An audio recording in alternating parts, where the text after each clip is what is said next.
Morning, I'm Rachel from I Printed That, and I'm going to be bringing you a stress-busting printmaking activity live this morning as part of Virtual Village Hall Facebook page. If you'd like to join in with me, then all you'll need are some fresh autumn leaves, a sturdy chopping board or similar. You'll need a couple of pieces of natural fabric like calico or cotton, and you're going to need a hammer as well. The print technique that I'm going to be showing you is called Hapazome.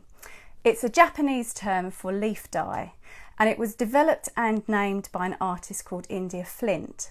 Now, rightly so, India says, well, this is probably something that people have been doing for thousands of years, but it was her that really took it on and ran with it, and I'm going to be sharing that with you today. What I absolutely love about this technique is that you don't need many items to do it, just these few. You don't need, and also it's really, really quick. The results are immediate.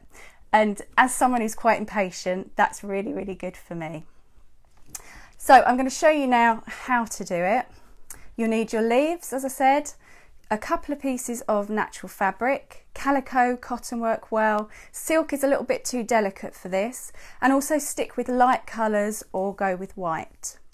I'm also going to give you a 10-second warning so that you can find your volume control and turn it down, because once I start hammering, it's going to be really, really loud.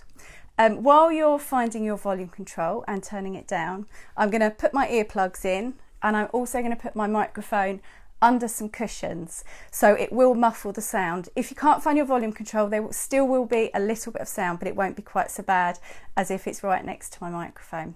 So this is your 10-second warning. Please turn down your volume, and when I've finished, I'll give you the thumbs up and you can turn your volume back on again.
Okay, so you can turn your volumes up now.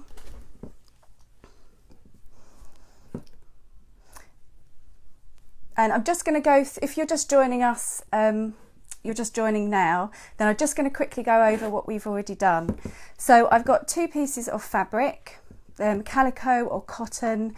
Don't use silk because it's too delicate, and stick with light or white fabric. I laid the first piece of fabric down onto my chopping board. I've got a nice sturdy chopping board here, and also my table's really sturdy. If you haven't got a sturdy table, then you can do this on the floor. I then laid my leaves face up. Now I've tried various ways, face up, face down, and to be honest, there isn't a formula that works on every single leaf. So it really is a little bit of trial and error. But the lovely thing is, because it's so quick, it doesn't matter. You can have a go, and then if it doesn't work, try again with another one. I then put the other piece of fabric on top of the leaves, and then holding my hammer quite close to the head so that I've got a really good control, I've hammered away. Now I'm a little bit of a daredevil, and I do keep my fingers fairly close but away from the hammer. If you find that you are a little bit accident prone, then I would suggest keeping your hand behind your back and hammering that way, and that way that you've got no chance of hitting your fingers, because I don't need to tell you, that really, really hurts. So as I say, I've just pummeled the life out of these leaves, and they've released their pigments onto the fabric. So the leaves that I chose are fresh from the trees. I didn't pick any up that were on the ground, because you need the moisture as well as the pigments for this to work. If you pick them up from the ground, then it means that they might have dried out already and they don't work so well. So it's fresh leaves you need to use. You can also use any leaves, any time of the year, any petals as well. I wanted to show you this one in autumn because it's so special at the moment, with all the autumnal colours, the crimsons, the magentas, the mustards, the scarlets. It's so nice to be able to preserve those colours at the moment. So that's how it looks when you have pummeled the life out of it. So I'm just going to remove that top layer, and you'll see the top layer will give you a little bit of a print, but it's the second layer that really does the job, and you get quite a bit of detail. I'm just going to pop you down again so you can see a little bit clearer as I do this. So I'm just removing the leaves. Sometimes they will stick onto the fabric. That's absolutely fine. Scratch it off with your fingers, or better still, leave it to dry. It won't take too long because they are so thin, and then when it's dry it will just flake off.